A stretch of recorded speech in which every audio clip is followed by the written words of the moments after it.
Everybody, it's Andrew Ainsworth Golf Academy. Just as you thought you got rid of me, I've appeared again. It's been a long time since I've done any YouTube stuff. As you know, people who watch my videos over the years, I disappear now and again and have little breaks from YouTube and pop up when something catches my eye. And today something has caught my eye. I want to talk to you about Ping's latest launch. It's the Ping i240 iron. Really interesting, going to give you a full review. Stay tuned, we'll tell you all about it.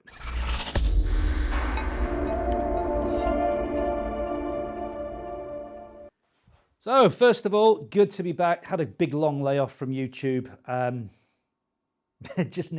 Sometimes I just need to walk away and just sort of like have a break and come back to it afresh. So apologies for those of you who might have missed my videos. Probably not too many of you have missed my videos, but I'm here and we're going to talk about a really interesting product today. It's the Ping i240 iron.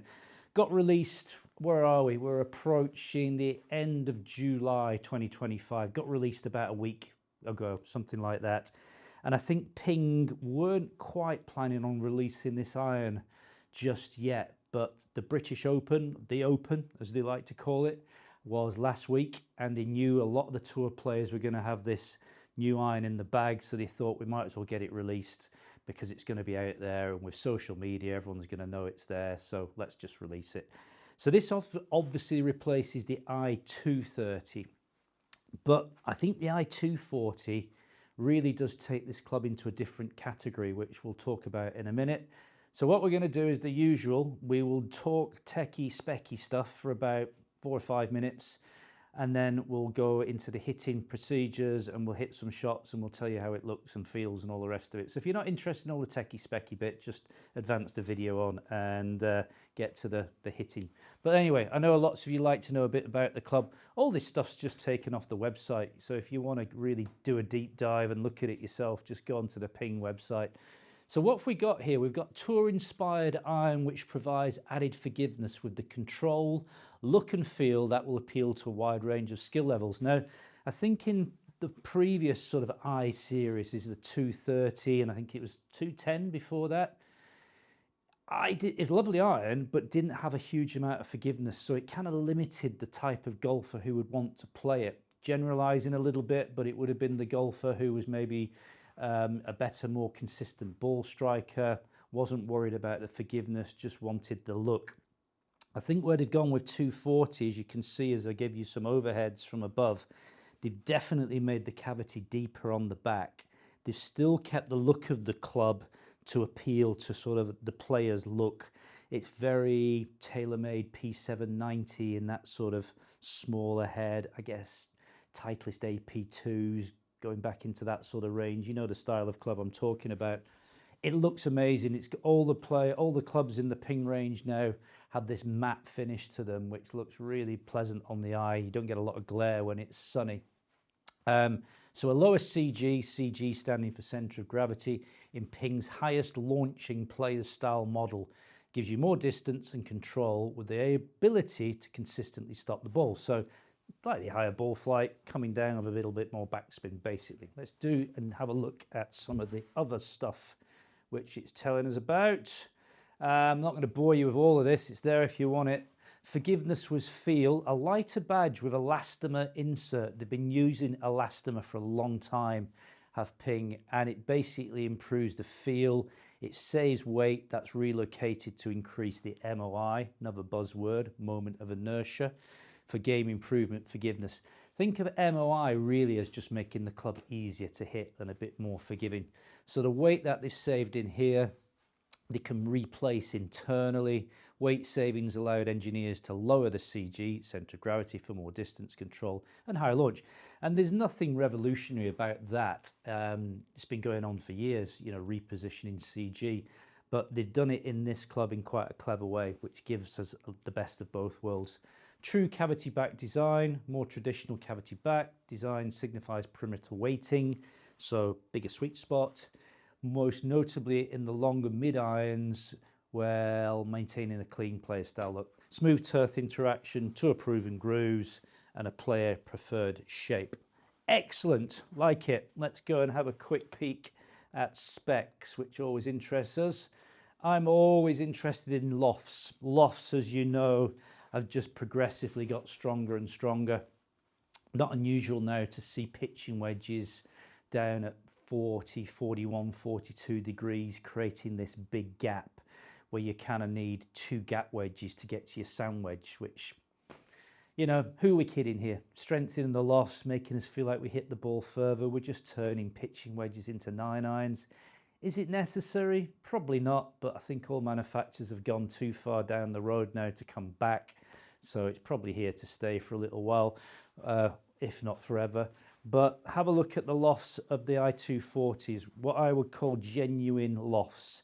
7-iron, 33 degrees, giving us a 45-degree pitching wedge loft, which means we only need to go 1 gap wedge at 50, and then you get into your either 54, 58 combinations or 56, 60, you know, and it's become the norm now to carry 4 wedges, and some people are carrying 5 wedges because we're not carrying the long irons anymore.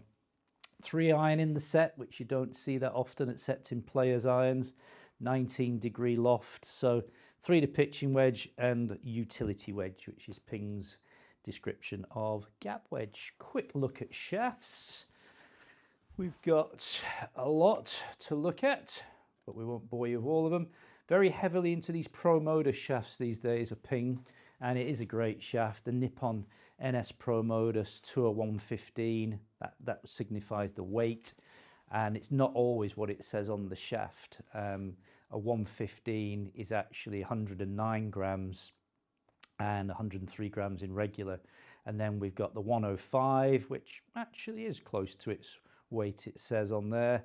This is their stock shaft for most models. The AWT, which is fitted in the G440s. We've got Alta Sea Blue Graphite. We've got KBS Tour. We've got Dynamic Gold 120s.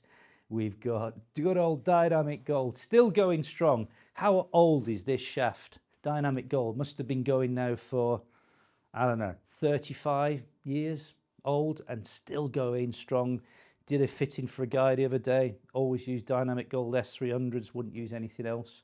Dynamic Gold Mid 100, Dynamic Gold Mid 115, and we've got all the flexes ranging from soft regulars, regular stiff and extra stiff. All different weights, all different launch heights, dependent on your ball flight. So if you can't find the shaft in that lot, then you're not, they're in a shaft that suits you. There's got to be a shaft in there. Grips with Ping, I love the simplicity of the grips.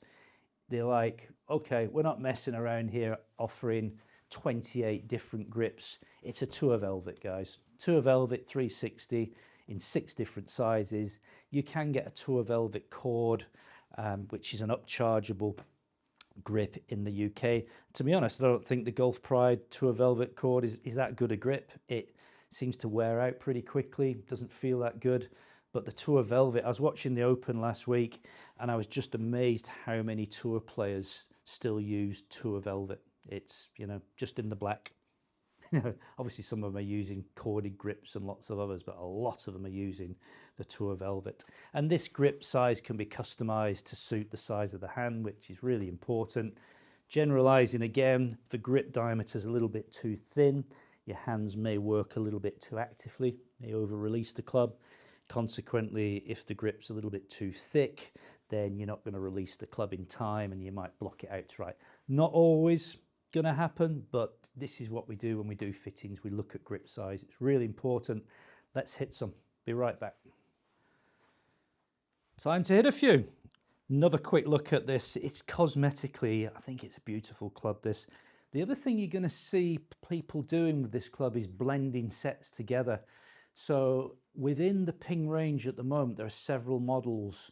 Down at the player's end, we've got these blueprint clubs. We've got the Blueprint T, put some pictures up there, which is pretty much a true blade, you know, ultra difficult to hit. But the Blueprint S, this one up here, seems to be a really popular club with the tour guys and the really good players. And what I think we'll see them doing is blending together the i240s in the longer clubs, maybe, I'm just guessing here, maybe 3 to 7 iron in i240s, or maybe 3 to 6 iron, and then going into the blueprint irons, maybe from 6 through to pitching wedge or gap wedge. Now what they've done is they've kept the lofts all the same in the blueprints and the i240s, so there's a seamless sort of change into mixing these up. So a bit more forgiveness in the long irons, bit more precision in the short irons. So that's the kind of thinking, which makes a lot of sense, doesn't it? What have I got? I've got a 7 iron as usual, 33 degrees. I've got it set to an orange dot, which is 2 degrees flat, which suits me. Stops me trying to hit it left. Standard length, I've got the Pro Modus 115 in stiff, and I'm on my favorite short hole. This is a golf club called the Farms in America, which I believe is near San Diego. You'll correct me if I'm wrong. It's a great golf course. I love it, playing it, and this is the 16th hole. I've got like a 160 flag, and we're going to hit a few shots and see how we get on. So here we go. i240.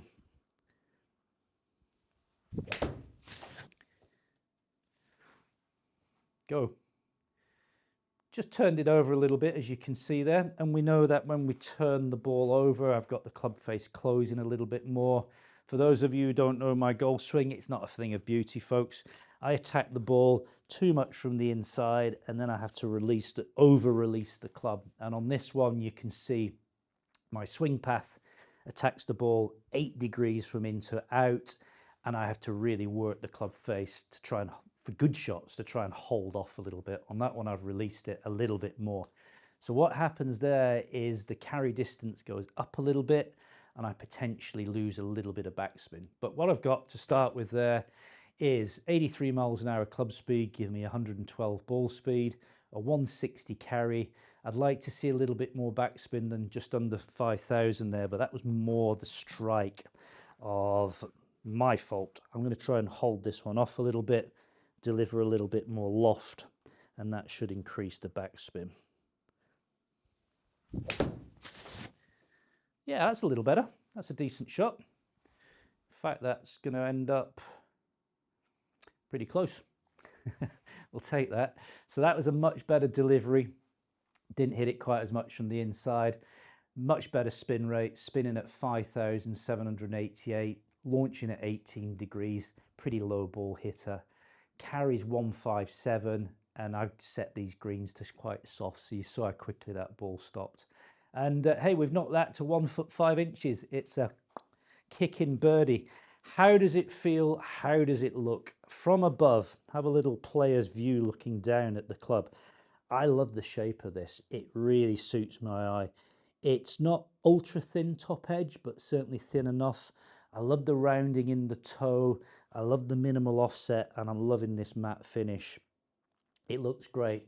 It's not a forged face, this, remember, but it does still feel soft. I think with this elastomer insert which they've put in the back, it really does. And I've had this debate many times on YouTube about the difference in feel between a forged club and a cast club. Some people are much more sensitive to the feel. Personally, I'm not. I don't really care if I'm using a cast or a forged club. It doesn't matter to me, but I know to some people it does. And, you know, we're all a little bit different. I should probably stop after 2 shots after that last shot. Things can only get worse, but we'll hit another couple. Turned it a little bit again, increased the yardage. Backspin will probably come off again, but it's dry, it's playable. I'd take that if we're in the real world. 157 carry again. It's a great club. It's a great club. I mean, this is not an ultra difficult club to hit. And I think people would say, you know, within the ping range, you've got the G440, which is their bread and butter, all singing, all dancing, cavity backed iron. This is not quite as easy to hit as a G440, but it's not that far off. Then you've got the i530, which is the hollow-headed forged face, which is a fantastic club. Much stronger lofts, a real distance club, but there really is a club for everybody. I'm really going to try and hold this off a little bit.